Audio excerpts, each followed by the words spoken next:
Salut tout le monde, j'espère que vous allez bien. On se retrouve, nouvelle vidéo les amis. On démarre avec les deux unes des quotidiens madrilènes. Le quotidien AS qui titre la EGB Llama a la puerta.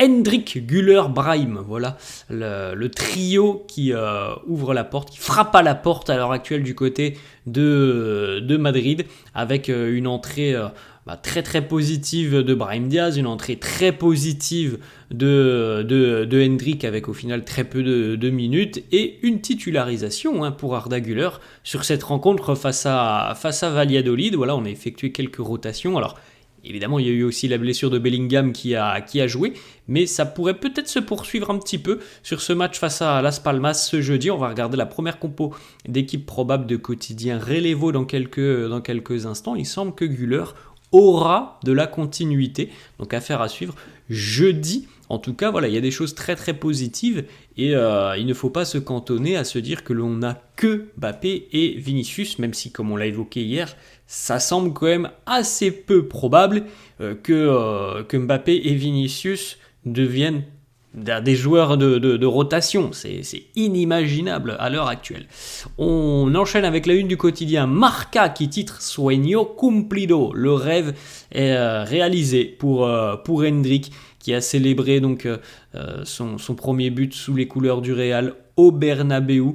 C'est magnifique pour lui parce que il a montré avec ce but tout l'étendue de son talent et de sa puissance. C'est ça qui est assez impressionnant, la puissance qu'il a mis dans toute cette situation offensive, pas que sur la frappe, mais aussi dans l'orientation du ballon, du contrôle de ce petit duel à distance avec le défenseur. On sent qu'il dégage quand même une puissance assez considérable, le jeune Hendrik. Regardez la frappe d'Hendrik, l'équilibre.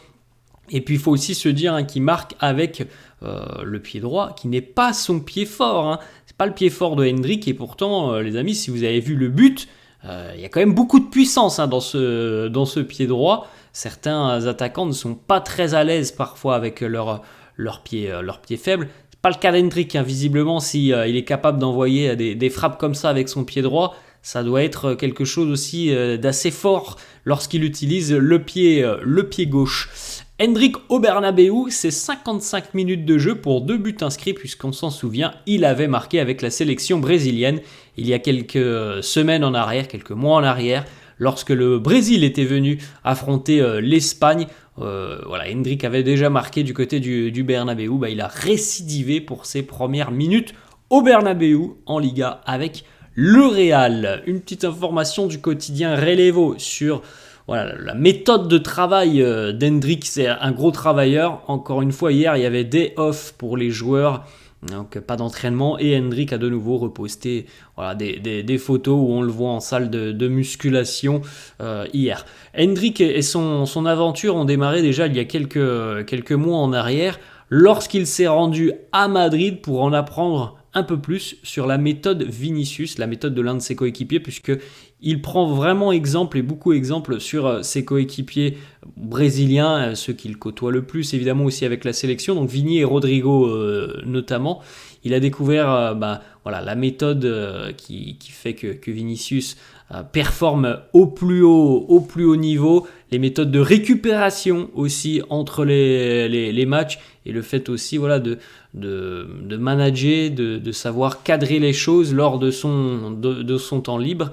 Vinicius l'a beaucoup aidé et reste toujours à ses côtés comme un grand frère. On poursuit les amis avec une petite photo. Ça, c'était l'équipe qui a affronté donc Valladolid ce week-end. Belle petite photo avec la belle pelouse du Bernabéu. On en parlera dans quelques secondes, mais elle a passé le test avec brio, la pelouse du Bernabéu, en très bon état. Petite information, là aussi c'est Relevo. Du côté de Madrid, absolument personne n'est inquiet au vu des prestations de Kylian Mbappé et du manque de buts de l'international français. Tout le monde sait et comprend qu'il faut du temps pour que le joueur s'adapte, mais pas que uniquement Kylian. Il faut aussi du temps pour que les 10 autres joueurs qui sont aux côtés de Kylian puissent s'adapter à son jeu, à son style. C'est une pièce d'un puzzle. C'est pas uniquement Kylian qui doit s'adapter, c'est aussi l'équipe qui doit apprendre à connaître encore plus Kylian dans ses déplacements, dans ses mouvements. Alors oui, Carlo imagine déjà aussi peut-être un changement de système qui pourrait peut-être mettre Kylian dans de meilleures dispositions, mais pour le moment c'est simplement dans la tête de Carlo. Visiblement il n'y aura pas de changement de système pour le moment. Le système, ça pourrait redevenir un 4-4-2, mais voilà, on reste patient.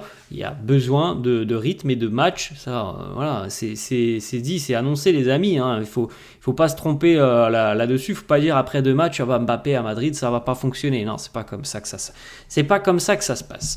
On poursuit avec une autre information. Voilà, personne ne doute des qualités de Mbappé. Tout le monde sait que même pour une top star, c'est difficile de s'adapter. Carlo est patient. Ça avait été d'ailleurs la même approche il y a quelques années lors de l'arrivée de Gareth Bale. Le club fait entièrement confiance à Carlo pour trouver la meilleure solution, l'alchimie parfaite pour faire coexister Mbappé, Vini et Rodrigo.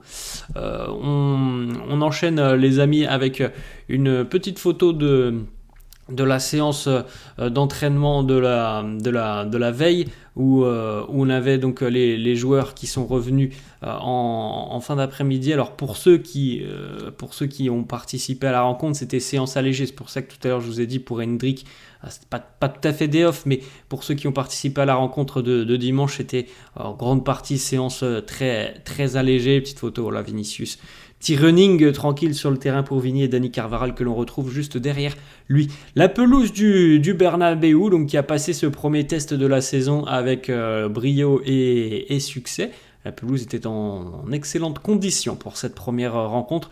Bien mieux que sur les saisons précédentes. Donc à voir maintenant sur l'enchaînement des rencontres. Prochain match à domicile, ça sera dimanche avant la trêve internationale. Voilà le quotidien Relevo qui nous propose donc cette composition pour affronter Las Palmas jeudi, le déplacement du côté des Canaries pour affronter Las Palmas. Donc Courtois dans les buts, Rudiger, Militao, Carvajal, Mendy qui fera son retour après avoir purgé son match de suspension, milieu de terrain. C'est là qu'on aurait peut-être un petit peu de changement et aussi en attaque. Alors c'est Relevo, parfois il n'y a pas beaucoup de fiabilité là-dedans. Tchouaméni, Brahim et Valverde au milieu de terrain, donc potentiellement Brahim un petit peu en soutien des attaquants et donc allez, Brahim numéro 10, on va dire ça comme ça. Et donc en attaque, Rodrigo qui irait sur le banc de touche, Vini à gauche, Mbappé à droite et Güler, Mbappé central pardon, et Güler à droite.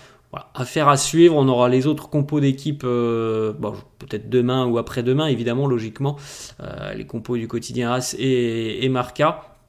C'est quelque chose qui peut se tenter. Moi, je trouve que cette compo, elle est assez intéressante sur le papier, donc on verra si c'est réellement le choix de Carlo dans 48 heures. Carlo qui a demandé à Fede Valverde de prendre encore plus de tirs cette saison du côté du Real. On sait que Fede peut être un atout très très important. Il peut devenir une menace offensive grâce à sa puissance de frappe. On l'avait surtout remarqué il y a 2 ans lorsqu'il avait atteint la barre des 10 buts sur une saison. Et ça avait été moins le cas la saison dernière parce qu'il avait un petit repositionnement qui faisait qu'il était un peu moins dans les zones dangereuses du terrain et que c'était plus compliqué pour lui de prendre sa chance. Bon, ce début de saison, on l'a vu buteur, un but très simple face à l'Atalanta. Et puis ce coup franc inscrit ce week-end, mais en tout cas c'est Carlo qui l'incite beaucoup à prendre sa chance. D'ailleurs, il l'a fait juste avant que Fede n'ouvre le score face à Valladolid. C'est Carlo qui lui a demandé Fede, tire, vas-y, tire. Et le coup franc est parti très bien du pied de Fede. C'est pour ça d'ailleurs qu'après le but, Fede a pointé du doigt Carlo comme pour le remercier de sa confiance accordée. On va les amis du côté de Thibaut Courtois. Les statistiques et la série se poursuivent pour le Belge. Un seul but concédé depuis son retour de blessure. C'était face à Majorque. Donc en 8 matchs, c'est 7 clean sheets pour le portier belge. C'est assez exceptionnel. Les stats aussi pour Brahim Diaz qui est impliqué. Donc on avait vu les stats hier. Il est impliqué Brahim sur un but ou une passe décisive toutes les 91 minutes depuis son retour au Real Madrid. Donc Grosso modo, une fois par match, Brahim est impliqué sur un but ou une passe D. Ça, c'est monstrueux. Je trouve que, comme on l'a vu tout à l'heure sur la compo du quotidien Relevo, je trouve qu'on peut véritablement accorder beaucoup de crédit à Brahim Diaz. Et oui, moi j'aimerais le voir, pourquoi pas dans ce rôle qu'on lui donne là sur cette compo de Relevo, pourquoi pas le positionner en numéro 10. En tout cas, il faut essayer. Ça pour moi c'est une évidence. C'est un joueur qui mérite amplement d'avoir sa chance. Hein. Il a, je trouve, un niveau exceptionnel depuis son retour au Real. C'est quelqu'un qui fait d'énormes différences. Et il a cette faculté, cette qualité aussi à créer des choses voilà, qu'on n'imaginait pas, dans le sens où il est très surprenant sur le terrain, Brahim Diaz. Il y a beaucoup d'explosivité chez lui et il y a beaucoup de surprises qui déstabilisent un petit peu l'adversaire. Dani Ceballos, petite information mercato selon Marca, 2 clubs intéressés par Dani Ceballos sur ces derniers jours de mercato, l'AS Monaco et le Betis Séville qui seraient venus au renseignement et qui pourraient passer à l'offensive sur ces derniers jours de mercato. L'option la plus réalisable s'il y a un départ, c'est sous la forme d'un prêt avec peut-être une obligation d'achat. Dani Ceballos considère, voilà, ces 2 options. La porte de sortie n'est pas encore définitivement fermée sur le mercato madrilène, surtout pour les départs. Et visiblement, ça sera peut-être le seul dossier. Hein. Alors, il y en a d'autres, mais ce n'est pas forcément des joueurs de l'équipe première, comme Alvaro Rodriguez, par exemple. Voilà, Dani Ceballos pense et réfléchit à ces 2 options. Selon Marca, Carlo va faire tout son possible pour que le joueur continue du côté de Madrid. Alors après, franchement, ça avait été la même chose il y a plus d'1 an, lorsque Carlo avait réussi à convaincre Dani Ceballos qu'il allait de continuer et qu'il allait avoir plus de temps de jeu. Bon, au final, la saison dernière, Dani Ceballos n'a pas eu beaucoup de temps de jeu. Et on se rappelle aussi, bon, c'est vrai qu'il y a eu beaucoup de pépins physiques, mais il n'avait pas eu beaucoup de temps de jeu, donc peut-être qu'il se dit ça va être la même chose cette année. Et voilà, on va suivre évidemment ce qui va se passer sur ces derniers jours de mercato. On va, les amis, rester sur la page mercato avec cette information. Bon, je vous l'ai dit, voilà.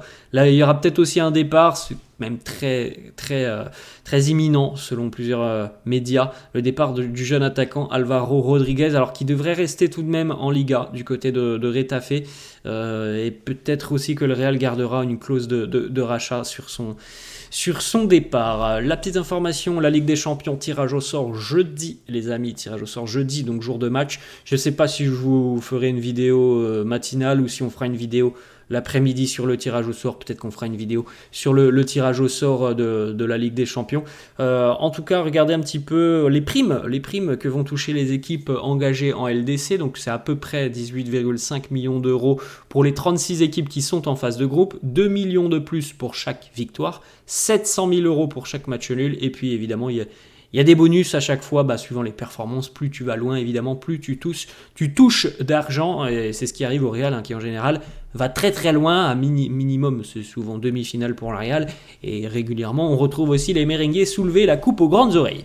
La petite photo, la nouvelle photo dans le tunnel du Bernabéu, la nouvelle photo où on retrouve les joueurs qui ont remporté la Super Coupe d'Europe 2024 il y a quelques semaines. Voilà, la photo elle est déjà présente dans le tunnel du Bernabéu. Photo aussi hier pour Thibaut Courtois. Voilà, sa visite annuelle avec des girafes pour Thibaut Courtois. Une petite information, on en avait parlé je crois hier ou avant-hier, il fait son retour du côté de Madrid, non pas au Real mais au Rayo Vallecano, ça fait plaisir de le revoir en Liga. James Rodriguez de retour donc en Liga du côté du Rayo Vallecano. Et on termine les amis avec une petite information, Nico Paz a fait ses débuts hier du côté de Côme en Serie A. On suivra évidemment attentivement toutes ses prestations. Elle n'était pas titulaire hier, Nico Paz. Il est entré en cours de jeu. Il me semble que Côme est allé prendre un point du côté de Cagliari. Voilà les amis, la fin de cette vidéo. J'espère que ça vous a plu. N'hésitez pas comme d'habitude à lâcher un petit pouce bleu. N'hésitez pas non plus à vous abonner à la chaîne. Je vous laisse et je vous dis à la prochaine. Ciao!